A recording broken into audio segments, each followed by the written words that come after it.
Good afternoon, students. In our previous session, we discussed meaning and concept of experimental research. In today's session, we will discuss characteristics of educational experimental research. Experimentation helps in establishing causal relationships among different events in educational situation under controlled conditions. Suppose a researcher wants to study the effect of the discussion method on the achievement of students. So the main objective of the researcher is to know how the discussion method brings about a change in the achievement of students. So achievement of students is the dependent variable. It is dependent on what? On method of teaching or method used by the teacher or by the researcher for his or her research work. So discussion method or any other method which is adopted by the teacher or researcher is the independent variable. So there is only one identified variable. It may therefore be inferred that during experimentation, the presence of both the independent variable and dependent variable is necessary. The number of dependent or independent variables may vary from problem to problem.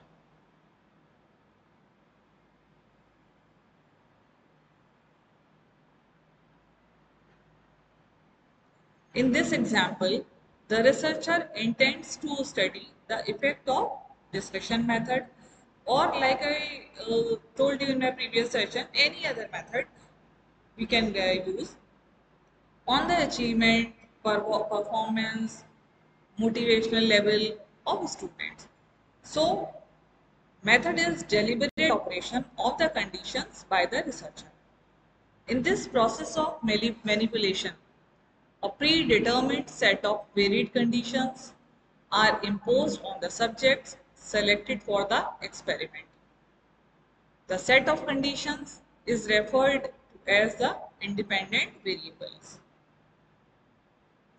the experimental variable, or the treatment variable. In this problem, achievement is not only influenced by the method of teaching, but also by many other factors like intelligence, motivation, study habits, etc. So all these variables may influence the achievement of the students, not only method of teaching, and interfere with the effect of method on achievement. These variables are called as intervening variables. When the effect of such intervening variables is checked, this is termed as controlling of variables.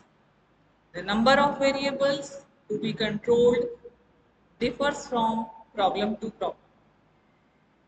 During experimentation, it is necessary to control the variables in order to study the effect of independent variables on the dependent variable.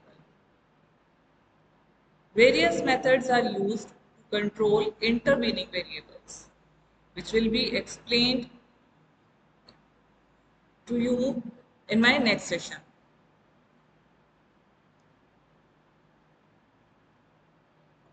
In this example, the researcher is interested in studying the effect of teaching method, discussion, question method, or project method, or any other method on achievement or performance of students. The achievement is dependent variable, or the dependent variable, a learning task, cannot be measured directly. Achievement, it is a learning task, so it cannot be measured directly. We cannot measure directly achievement, what you have achieved. For that, we need to score or measure it through some test or through their performance. So, dependent variable. So, the researcher can only estimate it through such measures as scores on a test or result. Dependent variable achievement of students is scores on a test or observations with respect to some characteristics of the behavior of the subject used in the experiment. So, in other words, are called observations. During experimentation, observations, which are dependent variable, are taken as effect of the experimental or independent variable.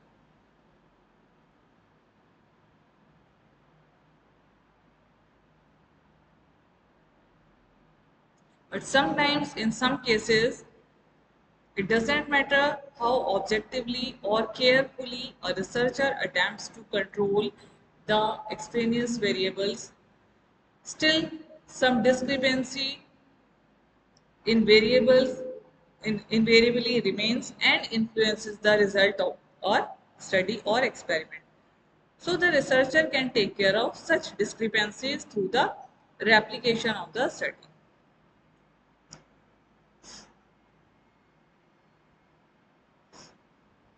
For this, same experiment has to be repeated several times at different places under similar conditions. Same experiment needs to be repeated several times at different places under almost similar conditions. Through the replications, the findings of an experiment conducted at different places under similar conditions are verified. If there is consistency in the findings of the replications, the generalizations are drawn. In other words, experiments need to be repeated so as to verify the results. Means if we are conducting some experiment, so it should produce same kind of or similar type of findings, different type of finding in similar settings, similar conditions. So, so that generalizations are drawn.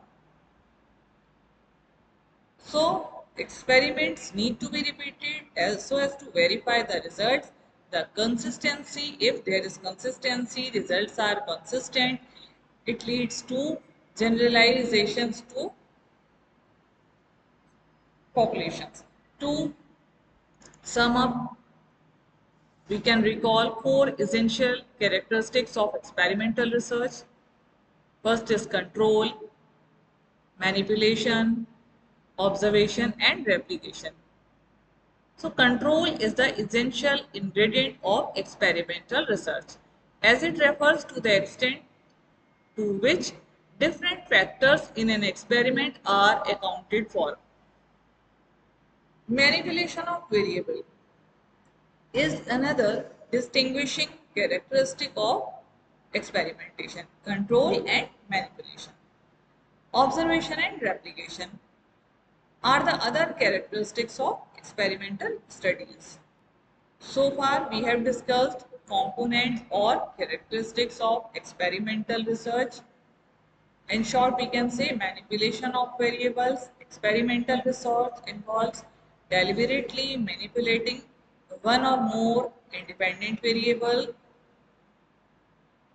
which are some factors or conditions which are believed to influence the dependent variables. This manipulation allows researchers to control and test the effects of these variables under controlled conditions. Controlled environment. Experimental research aims to control extraneous variables that could potentially affect the results of our findings. This is achieved through random assignment of participants to different experimental conditions and standardizing procedures across groups. Randomization.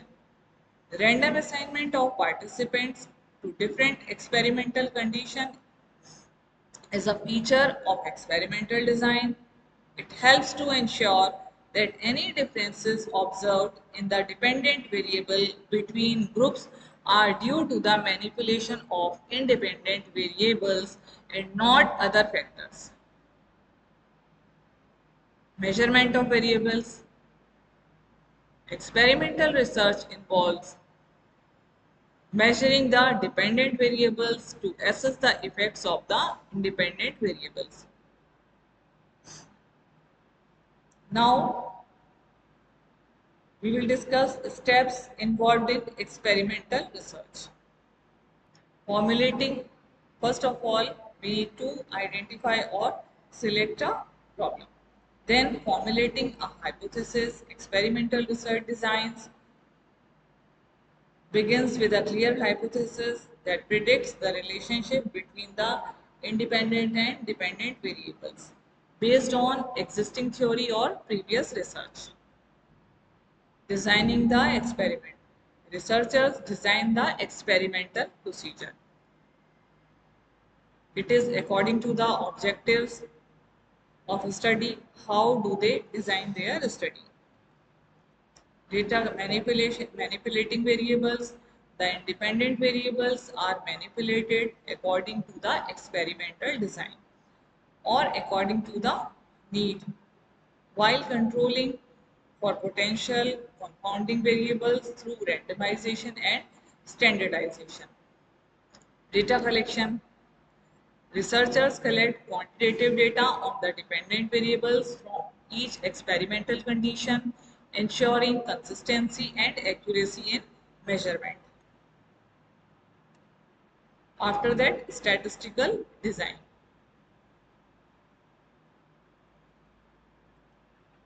Next step is statistical design.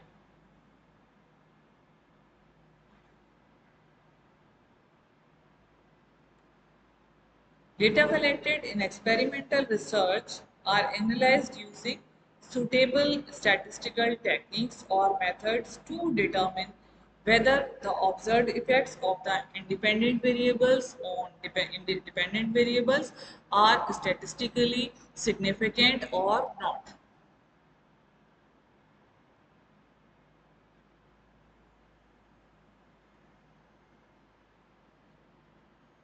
Once again, we will revise or we will recall the steps involved in the process of experimental research. First is formulating a hypothesis, designing the experiment, manipulating variables, data collection, and finally, last step is statistical analysis. So these are the steps involved in the experimental research. In our next session, we will discuss another aspect of experimental research, types of experimental designs and other important concepts. Thank you.